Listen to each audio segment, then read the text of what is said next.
Oh my gosh. Guys! It's happening! We got the biggest road ahead, I think, in Star Wars Galaxy of Heroes history. If you've been keeping on top of the channel, what you better, because you're watching Auto Howlnet News, because it's the only news you'll ever need, because you have no other choice.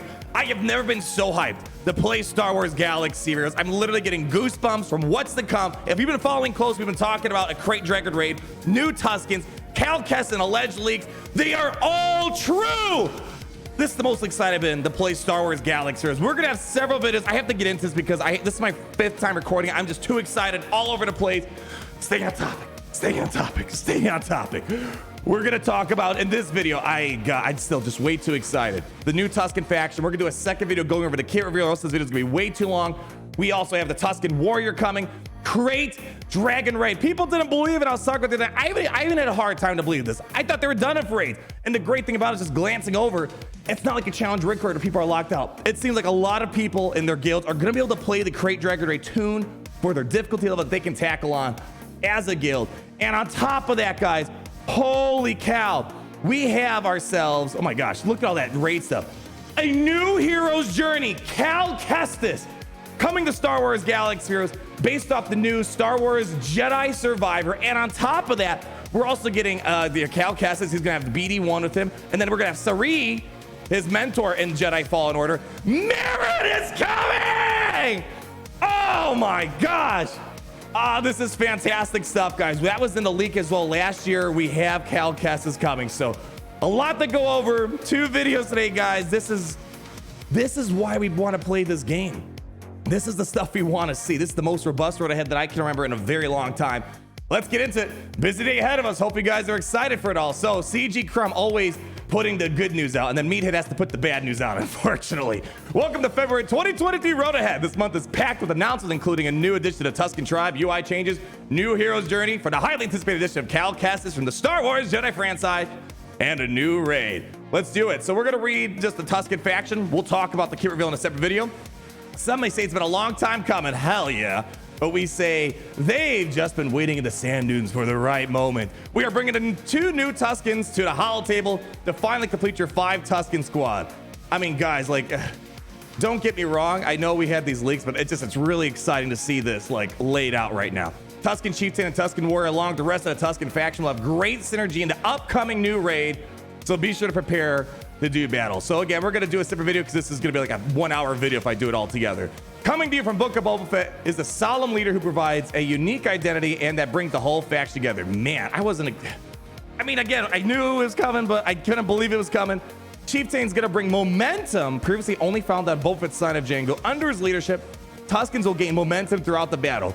Gain enough momentum, your Tuskens will have a chance to inflict an unresistible stun on an opponent to attack them. Man, that's kind of like the Ewok modifier for almost. You get stunned when you attack on a turn in Ewoks and Conquest. His Omicron will allow you to include and synergize perfectly with Boba Fett's Sign of Jango. Didn't I say, wouldn't it be great if we can have Boba Fett's Sign of Jango work with Tuskens? It's coming, baby! Tusken Warrior. I don't think we have the kit reveal on her for today. This fierce Tusken mentioned in Book of Boba Fett in the Tusken ways after he joined the tribe. Her kit is built directly to synergize with the Tusken Chieftain, brings her own method of gaining momentum too onto Tusken allies. With enough momentum, her finishing strikes will cripple her target. My goodness, guys, it's happening. That's the best. That was the best part. Well, besides the Mando, that was like the better part. Learning about the Tusken culture, Boba Fett kind of being a part of them. That was kind of the main highlight for me of Book of Boba Fett and Mando season 2.5. While the main attractions is update stay on topic. Come on.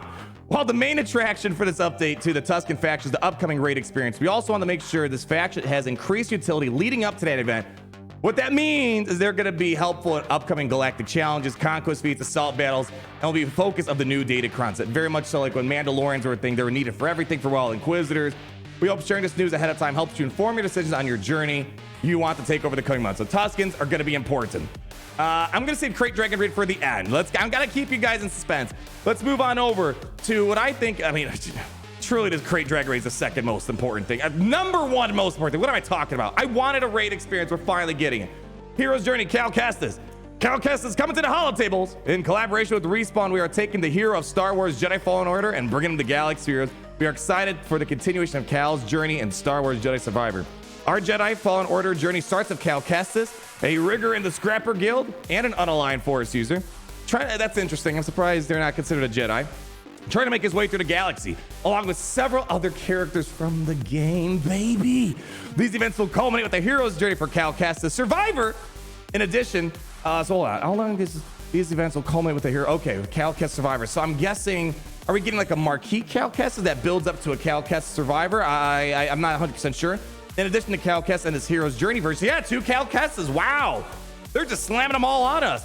We're getting Sari Junda and Merrin. Don't get me wrong, I'm excited for Cal Kestis. I am beyond stoked to see Merrin finally come to Star Wars Galaxy of Heroes. And then, and also, we have Cal Kestis, an online force user trying to hide his past from the Empire. As part of his abilities, BD1 will bring some much-needed medical attention to the squad. Sari Junda, a leader character for unaligned force users of all type, works well with Cal Kestis. And then Merrin is a Night Sister who lived on her homeworld of Dathomir during the Imperial era, designed to lift Night Sister squads. This is gonna be huge. I've been saying, I'm not crazy. I know how to play the game, and I've been like, it'd be nice if Night Sisters were better. Boom, that's what I'm looking for. So 2 Cal Kestis, Sari, Merrin. I only can imagine what they're going to be like. We do not have kit reveals on these particular characters. Say like they dumped everything on us here, and there's more. We got 5 new characters in the Jedi Fallen universe on top of that. Purge Trooper. Remember we've been talking about that last year and back in November. We are excited that the hero's journey will culminate with Cal Kestis Survivor. Needless to say, the version of Cal Kestis will be a force to be reckoned with in territory battle. That part doesn't have me too excited, but to be fair, Rise of the Empire is a little tricky and must have for any holotable hero. You can expect to use Cal Kestis Survivor in a dedicated territory battle mission and will be able to make good use of his 3 dedicated Omicrons. Woo! In addition, you get more out of your hero's journey Cal Kestis by slotting it into Jedi PvP teams. Master Luke, Mini Lifter, I don't know, we'll have to wait and see, which will help complete the Jedi squad you've been cultivating over the years. We'll have more to say about this event and future characters as we dive into Jedi Fallen Order, but here are a few things you can expect. 5 new characters in Jedi Fallen Order. Using these characters for conquest feats, territory battle bonus zones, new territory battle for the ride. Oh, new territory battle planet for Rise of the Empire. So we saw this coming where they plan on expanding and adding new planets. Really excited to see what path their new planet it's going to land on. And then Cal Kestis' mission on Braca with Sari Junda. Oh man, guys, we're not even done yet. Let's keep this going. I'm trying to I want to talk more about it. We're just trying to blitz through all this so you get all the information you need. We have some raid changes coming with the new edition of the Krayt Dragon raid. Take these things up. We're out of battery, Gary. You got to be kidding me. I can't even hear myself. Now I can hear myself a lot better. Speaking of the new raid, woo! We're excited to have players participate in the upcoming Krayt Dragon hunt. I can't believe that leak was real. The plans we are sharing with you are still in development. But let's get into some details of what you might expect. First, you'll be heading to the native home planet of the Krayt Dragon, Tatooine.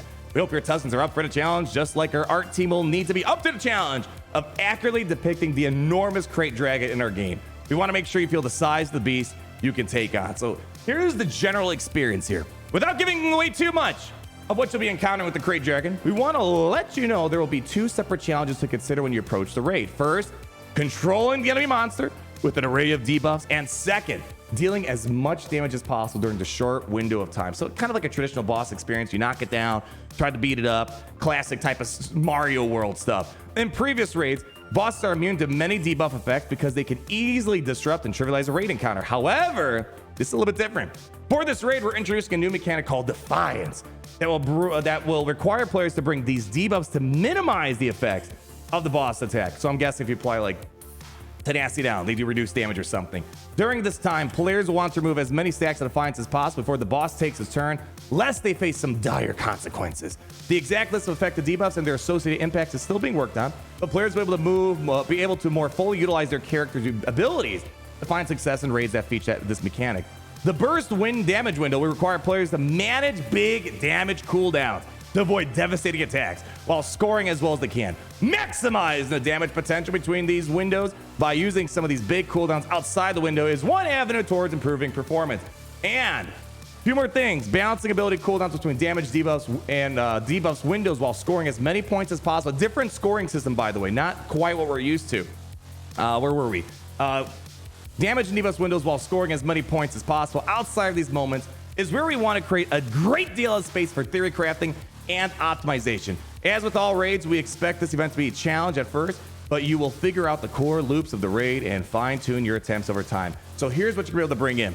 The new raid structure for this event allows for an even more thematic experience and a space for several factions to gain some utility. For this event, players will be limited to specific factions that have fought the Krayt Dragon or have appeared primarily in Tatooine. So for the Krayt Dragon raid, you'll be able to bring in the following factions. Now, this is where the catch is going to be. I don't know if I want to ding it much because it's pretty thematic.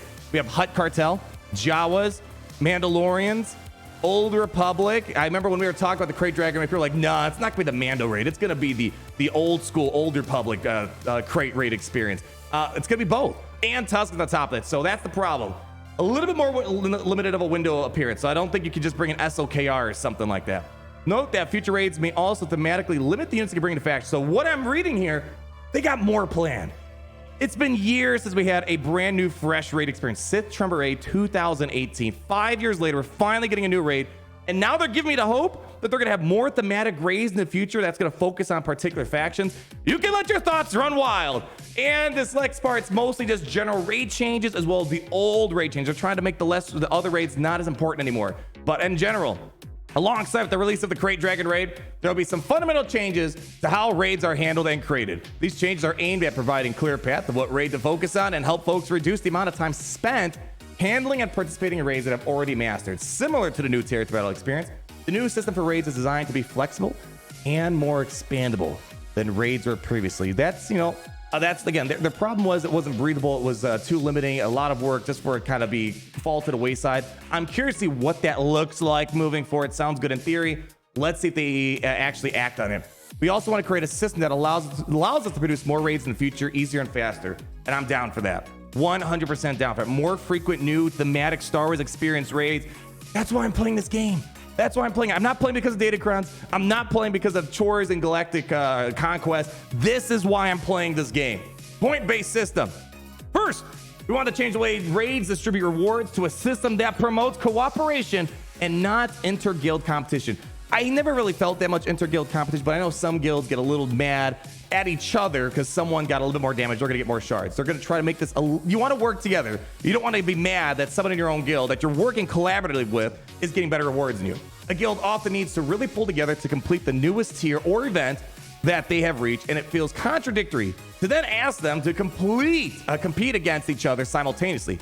With that in mind, we'll be moving raids to a point-based system. So I'm guessing kind of like territory battles. Players will no longer be competing against their guildmates, but instead focusing on earning the most points progress through phases. This means everyone in the guild will be earning the same rewards at the end of the event. Fantastic. There are some other changes to rewards as part of the release, so see the section below for more details. This is also a great opportunity to update the structure of the raids for the future. So here's what we got. Raids can now have a variable number of phases. Legacy raids will continue to have their 4 phases. The Krayt Dragon raid will have a single phase, and other new raids may have a different number of phases. All right. Next up here, a raid phase will only complete after enough attempts have been submitted. Players will no longer be able to transition between phases in the middle of combat. So what this is calling out is, I believe, when the challenge rancor raid came out, this was so dumb, but everyone had to kind of hold their damage and drop it together so they can move on to the next phase and skip out on all the crazy rancor ramping things. Seems like they're trying to stop that. Attempts will have maximum possible score, which will scale with difficulty. Once the score is reached, the attempt will successfully end and the player will be able to submit their result if desired. The final phase of each raid will stay open as long as the raid is active. This allows guild members to submit their final attempts to earn as many points as possible. Now, this is interesting. They're trying to move to a one raid only format. So instead of running multiple simultaneously, they're trying to streamline it with one raid only. As we mentioned above, we also want to streamline the raid experience.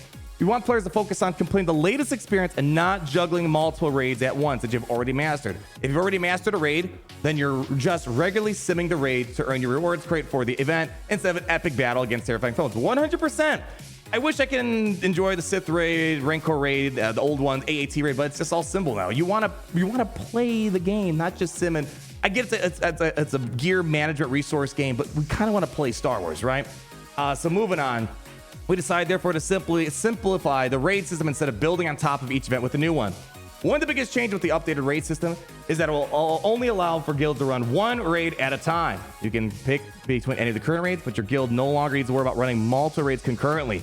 This allows you to focus on the most challenging raid your guild can attempt and work on growing to complete it. Rewards will be updated to reflect this new event format. As a side note, raid simming has now been removed, as you'll only have to focus on one raid at a time. So remember when they said they were going to add a sim to the heroic Sith raid? I guess they scrapped that idea. Because of this new system, we did not add simming to the heroic Sith raid, as they said right there, nor redo that reward track. So they completely canceled those plans. I'm not mad about that. This is a much better exchange right here.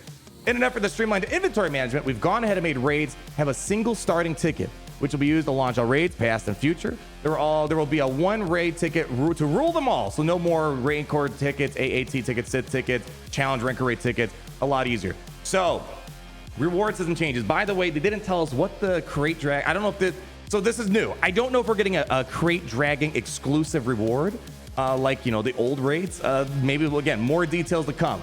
With Krayt Dragon and future raids, we'll be adjusting how you earn rewards. We no longer want the players to compete against their guildmates. Fantastic. And instead work together as they can earn the most rewards. With this change, there'll be two different ways to earn rewards: a guild track and an individual track. Ooh, so is this kind of like the individual raid, solo raid we've been asking for? You will earn rewards based on the amount of points you contribute from the individual track and can be claimed immediately. You will also receive rewards from your guild's track. So two ways of going about it. You also earn raids even if your guild does not complete the raid 100%. Guilds will be rewarded based on how many points your guild earns. So, a lot of red stuff here. We probably should read it, right?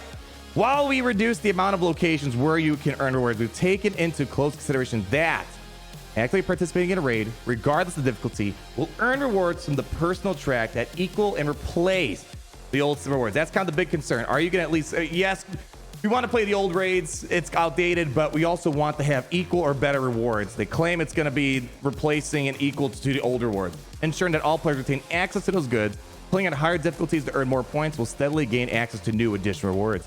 Guilds participating at a high level difficulty will see more bountiful rewards than the total sum of prior raids. I'm down for that. So we already talked about the guild reward track, individual reward track. Rewards also include new raid currents that can be used to purchase items from shipments. So not much in terms of what you can buy with it as of now. Whenever a player joins a new guild, they are subject to a lockout period. That's pretty standard. So also something new, limited faction use per raid. We'll be limiting the factions you can bring into the Krayt Dragon raid, as we talked about: Tuskens, Jawas, Mandalorians, yada yada yada. Old Republic. This allows us the opportunity to implement interesting raid mechanics without needing to account for every single character in a game. Okay, it limits the pool of what you need to worry about. I think it just depends how frequently are they going to get new stuff. So let's say you want a Galactic Republic based raid. You want to have that sooner rather than later. So I'm really curious what the frequency of all these new raids that they have planned out. When are they coming in, and what factions they're going to use?